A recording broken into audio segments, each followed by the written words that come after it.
भजो मुरली मनोहर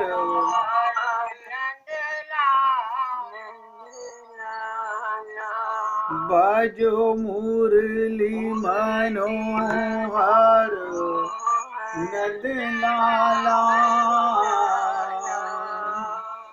भज गिरिधर गोविंद गोपाला भज गिरिधर गोविंद गोपाला भजो मुरली मनोहर नंद लाला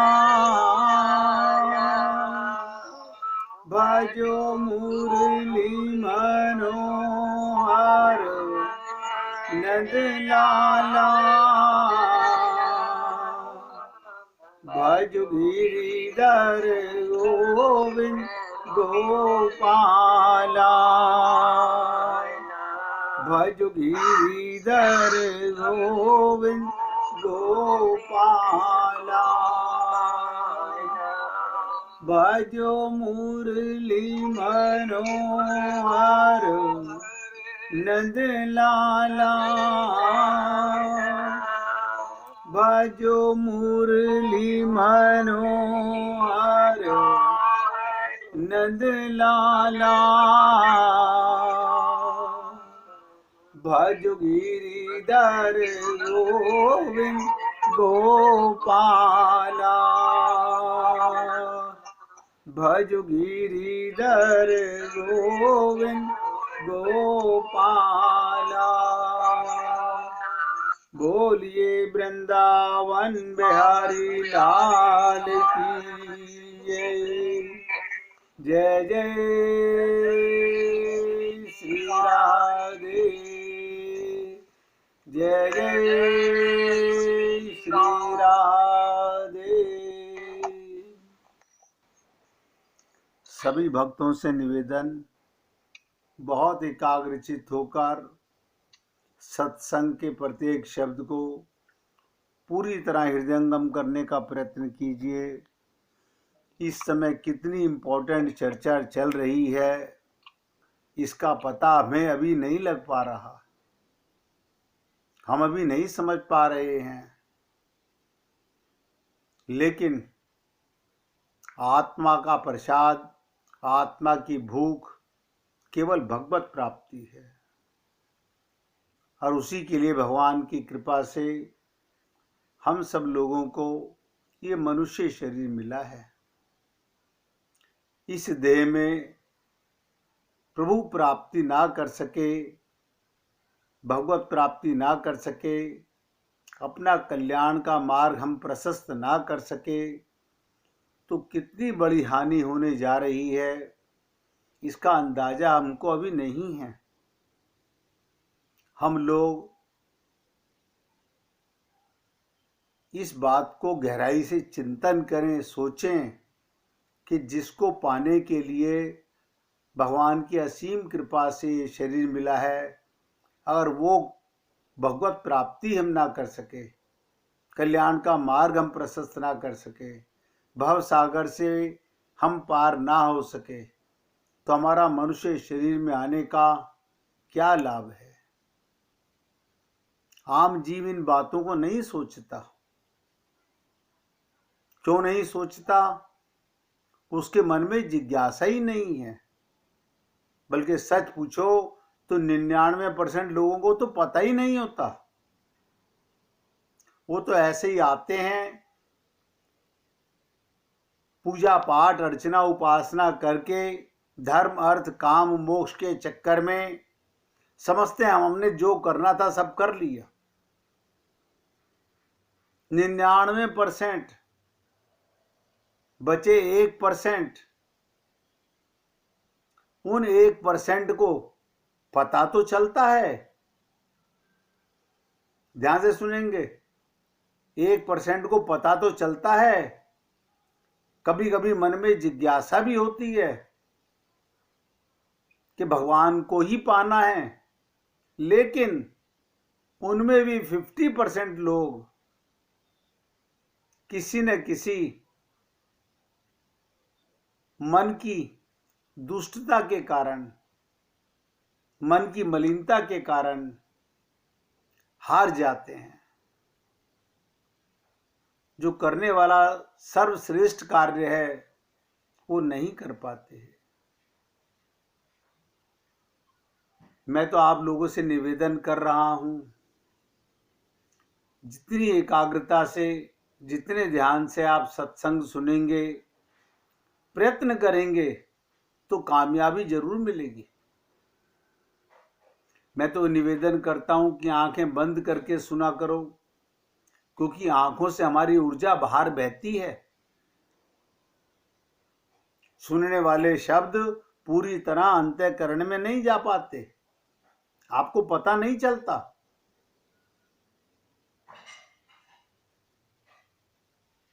समय पूरा दे रहे हैं तो ध्यान भी पूरा दीजिए, कल्याण अवश्य होगा।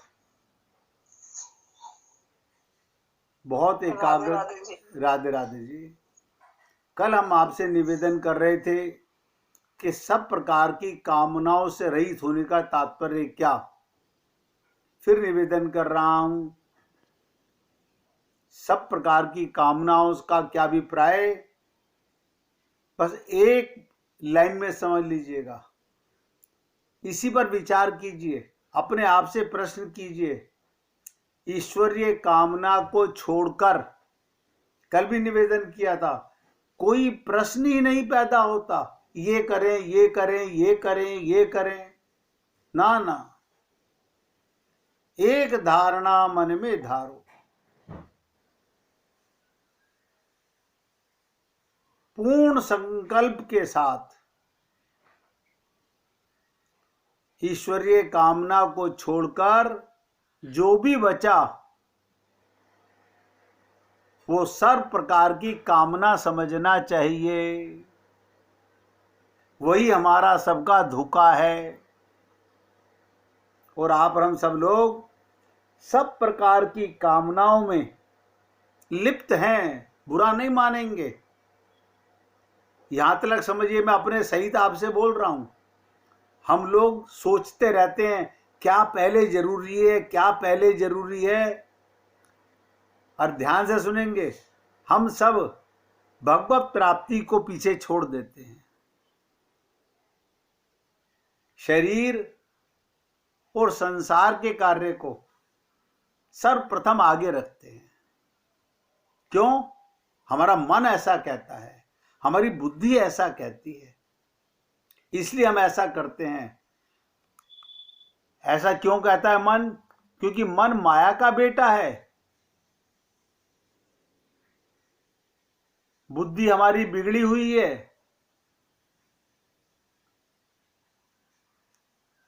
इन्हीं दो के कारण ना हम समर्पण कर पाए, ना आज तक भगवत प्राप्ति हो सकी। ये जीवन भी जा रहा है। मैं तो आपसे निवेदन कर रहा हूं, अभी कुछ नहीं बिगड़ा है। जब जागे तब सवेरा। कल आपके साथ वाल्मीकि रामायण की चर्चा में मैं आपको ये बताना चाहता था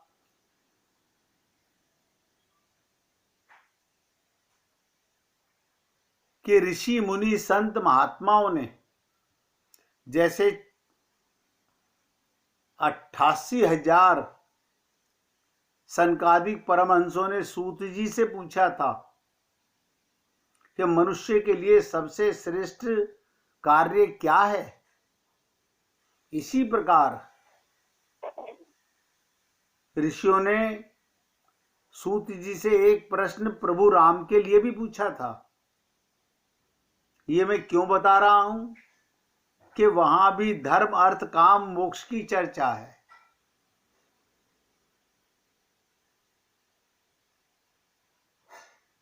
सूत जी से कहा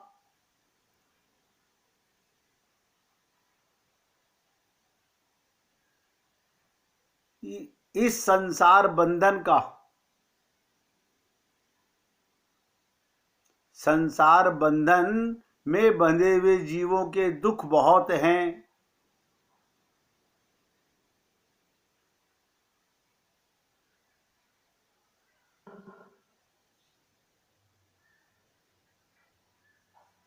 संसार बंधन में बंधे हुए जीवों के दुख बहुत हैं, और इस संसार बंधन का उच्छेद करने वाला कौन है? आपने कहा कि कलयुग में वेदोक्त मार्ग नष्ट हो जाएगा। कल भी मैंने कहा था, अभी तो आप लोग किसी किसी के मुख से वेदों की बातें सुन भी लेते हो, आगे आगे वेद लुप्त हो जाएंगे। उस समय पाखंड फैल जाएगा, और पाखंड फैल नहीं जाएगा, अभी शुरू हो चुका है।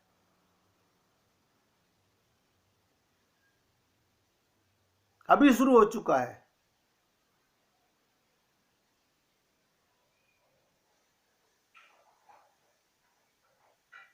सारे जीव स्वार्थ में भर जाएंगे। केवल भोजन के लिए चिंतित होने के कारण लोभवश आने वाले कलयुग के समय संत महात्मा लोभवश शिष्यों का संग्रह करेंगे, सब स्वार्थी हो जाएंगे।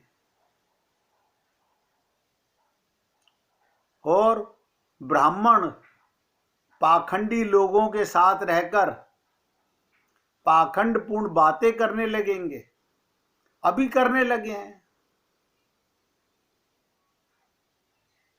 तब जानना चाहिए कि अब कलयुग बढ़ने लगा है।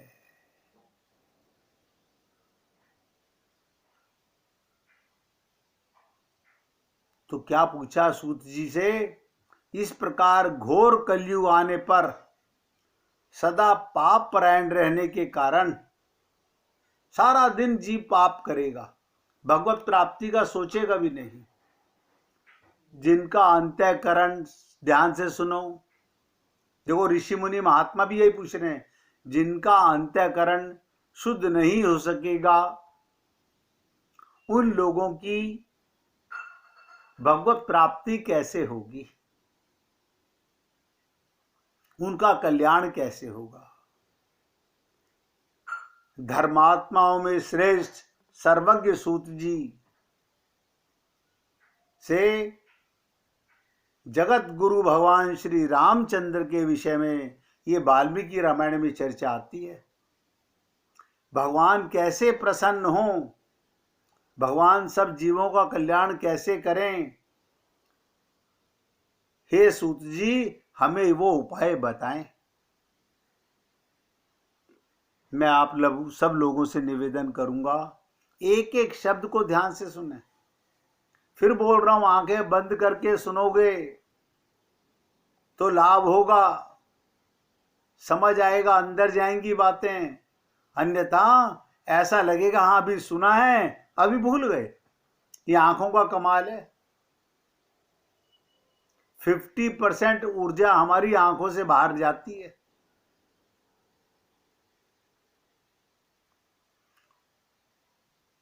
तो क्या कहा? इन सारी बातों पर हे मुनि श्रेष्ठ सूत जी पूर्ण रूप से प्रकाश डालिए। आपके वचनामृत का पान करने से किसको संतोष नहीं होता? होता है, जो पालन करते हैं उनको संतोष होता है। तो सूत जी ने क्या कहा? हे मुनिवरों, आप सब लोग सुनिए, आपको जो सुनना अभिष्ट है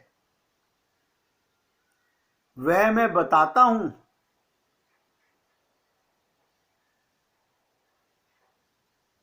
वो मैं बताता हूं।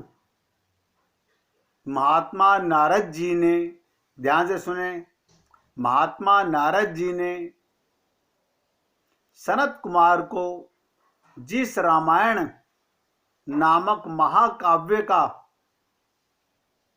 चर्चा सुनाई थी, यानी नारद जी ने भी सनत कुमार को, सोचिएगा ये सनत कुमार कौन है? ये भी ब्रह्मा जी के मानस पुत्र हैं, भगवान के अवतार हैं, चारों भाई। जिस रामायण नामक महाकाव्य का गान सुनाया था,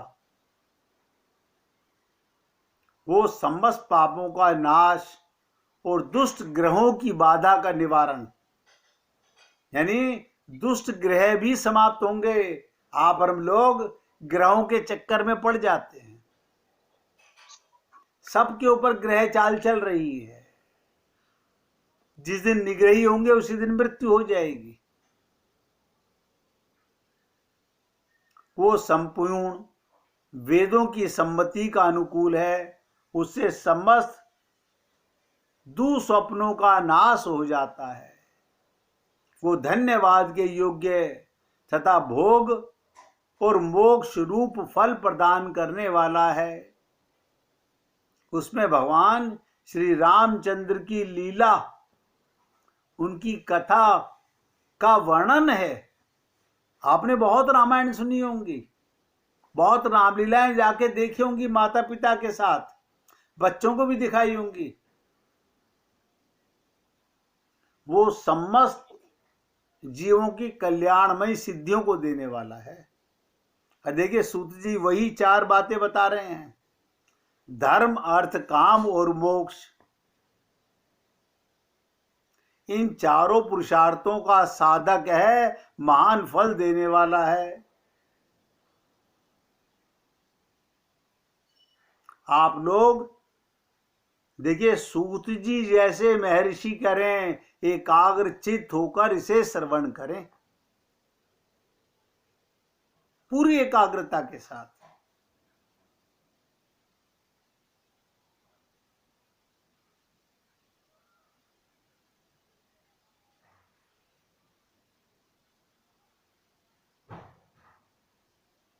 यानी संत महात्माओं के मुखार बिंद से प्रभु राम की, प्रभु श्री कृष्ण की लीलाओं को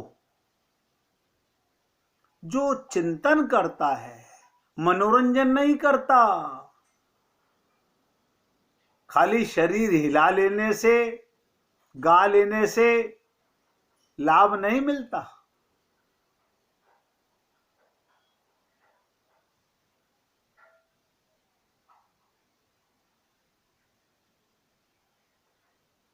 शुद्धि अथवा सिद्धि प्राप्त कर लेता है।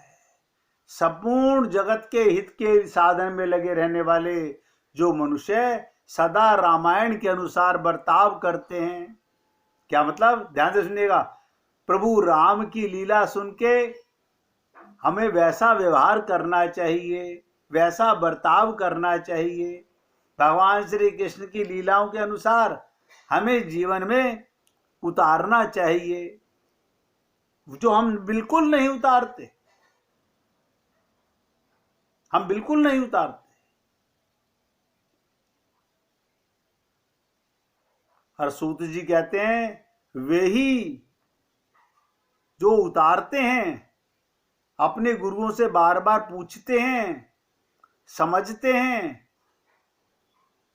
वे ही संपूर्ण शास्त्रों के, संपूर्ण वेदों के, रामायण के, भागवत के मर्म को समझने वाले और कृतार्थ होते हैं। वो अपना तो कल्याण करते ही करते हैं, उनके संपर्क में आने वाले जितने जीव होते हैं उनका भी कल्याण करते हैं। आज मैं देखता हूं दिल्ली के अंदर खास तौर से, मुझे बाहर का तो पता नहीं, लोग वहां इकट्ठे होकर बसें ले करके, गाड़ियों में इकट्ठे हो करके, कोई वैष्णो देवी जा रहा है इकट्ठे होकर के, कोई खाटू श्याम जी जा रहा है, कोई वृंदावन जा रहा है, कोई अयोध्या जा रहा है। आप लोग बुरा नहीं मानेंगे, वो हम ही लोग होते हैं, कोई बाहर वाले लोग नहीं होते।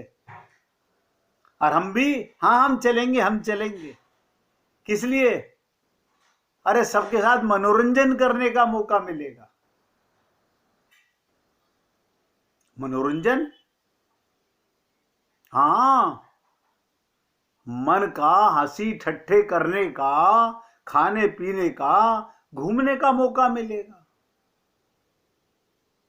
कभी सोच के देखिएगा, आप वृंदावन इकट्ठे गए तो क्या पाया, खाटू श्याम जी गए तो क्या पाया? किसी भी तीर्थ स्थान पे गए, क्या लेकर के आए?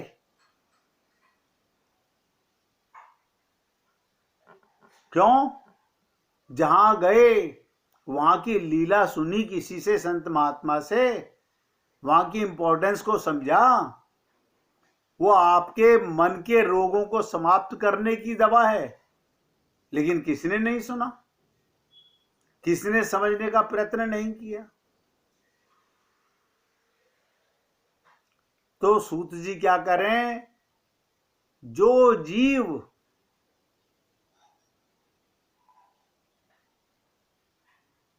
जीवन में उतारता है प्रभु राम की लीलाओं को, प्रभु कृष्ण की लीलाओं को, और फिर संसार में वैसा बर्ताव करता है, उनका अनुसरण करता है।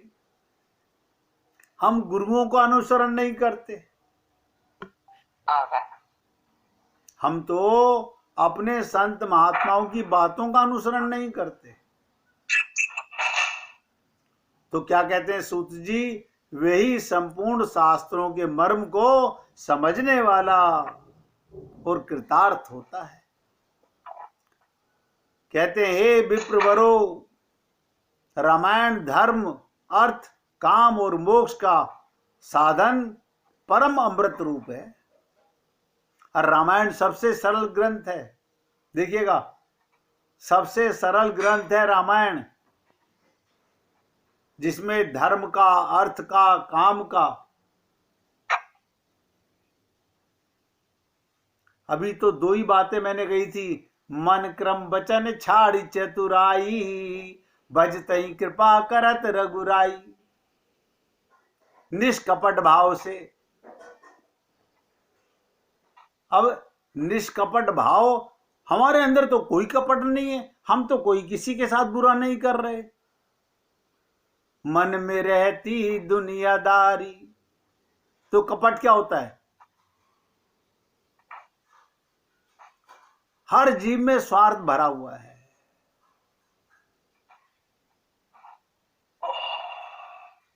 प्रभु राम के लीलाओं को सुन करके जो मनुष्य सदा रामायण के अनुसार बर्ताव करते हैं, वो जीवन कृतार्थ करते हैं।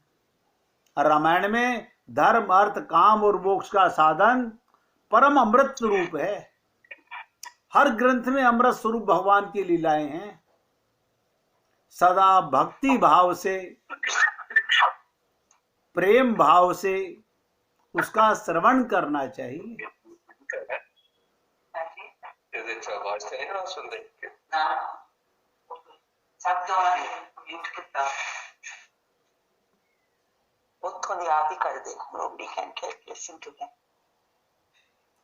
जिस मनुष्य के पूर्व जन्मोपार्जित, ध्यान सुनिएगा, जिस जीव के पूर्व जन्मों के सारे पाप नष्ट हो जाते हैं,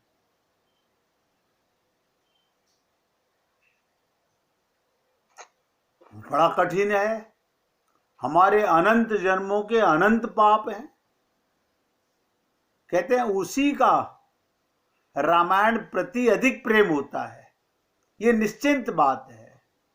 अब यहां पर बहुत गहराई से समझिएगा, हमारे पाप कैसे समाप्त हों? हमारे तो अनंत पाप हैं।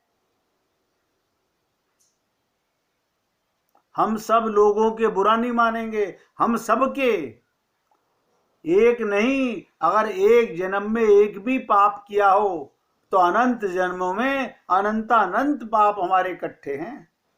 फिर भी भगवान ने कृपा करके मनुष्य शरीर दिया। तो कोई ऐसा साधन है? हाँ है, करने का है। करे कौन? भगवान श्री कृष्ण ने गीता में कहा, सर्वधर्माणि परित्यज्य माम एकम शरणम व्रज। जो मुझे अपना समर्पण कर देता है, क्या समर्पण कर दे प्रभु आपको? आपके पास क्या है जिससे पाप करते हो? आपको लगता होगा शरीर से पाप करते, ना ना ना ना, हम सबका पापी मन है। और मन बुद्धि से कंट्रोल होता है। हमारा मन बुद्धि बिगड़ा हुआ है। भगवान शरीर के पाप को नोट ही नहीं करते, मन बुद्धि की भाव को नोट करते हैं। तो प्रभु ने कहा, अपना मन बुद्धि मुझे दे दो। ऐसे कैसे दे दे? ऐसे कैसे दे दें? तो मत दो, और पाप पे पाप करो। इतना सरल मार्ग। मैं तो सोचता हूं कि हे नारायण, तुम्हारी असीम कृपा है। बड़े भाग्य मानुष जन तन पावा। और इसी देह में आप मन बुद्धि का समर्पण कर सकते हो। इससे क्या होगा? संसार में व्यवहार होगा, अपने गुरु और प्रभु को मन समर्पित होगा, बस। नहीं होगा क्या? हाँ, ये बात तो बहुत जरूरी है। हम देवी देह मान लो, पहली बात तो कहत कठिन समझत कठिन। साधन बहुत कठिन है, और इससे सरल साधन भी कोई नहीं है। कितना सरल है। पहले भगवान का कीर्तन करेंगे, श्री राधे गोविंद।